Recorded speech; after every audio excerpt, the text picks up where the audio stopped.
Well, hello, and here today on the Rusty Glove Box. What we've been doing today is I got a 100-pound cylinder, and there's really only one way to carry those around, and that is vertical. They really frown on you hauling them horizontal.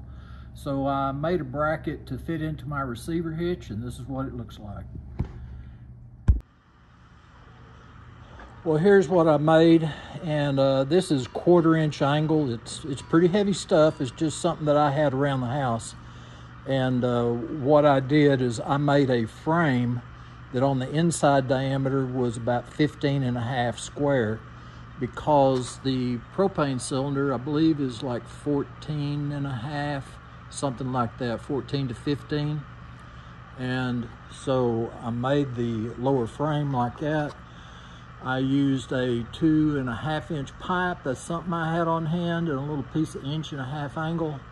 And I also had some of these tie-down rings. I'm going to use a ratchet strap to hold the top of the bottle. That pipe up to the top there, I believe that's about 32 inches. Here's a shot of the rack. Mounted on the truck, it's about, roughly I'd say 16 inches or maybe a little more from the ground. About the same height as a trailer tongue, so I didn't figure that would be a big problem. But be a lot easier than having it in the pickup bed and having to wrestle it down to get the propane filled.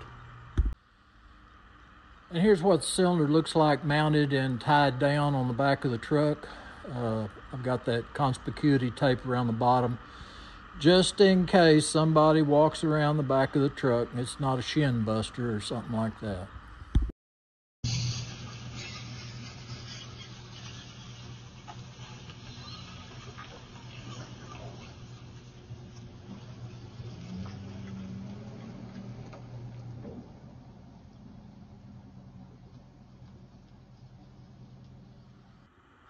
Well, I'm back from getting the cylinder filled, and the little rack worked really well.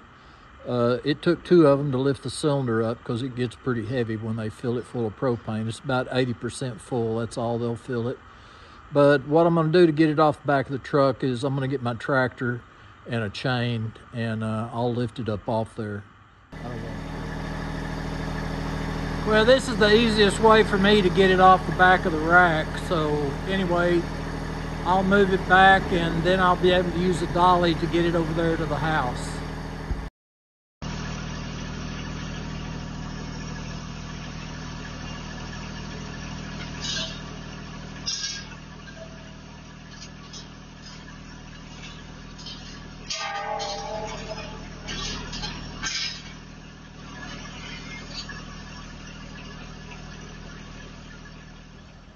Well, what I did, instead of getting a dolly, I just took the tractor and brought it over here and set it down, and I'll roll it inside and be sure and keep the valves locked down tight.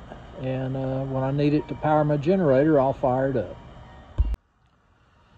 This could be helpful. If you don't leave your propane hose hooked up to your generator and your tank all the time while you're storing it, get you some of that refrigeration tape and just kind of put it over the ends. That way no dirt daubers or little bugs will get in there.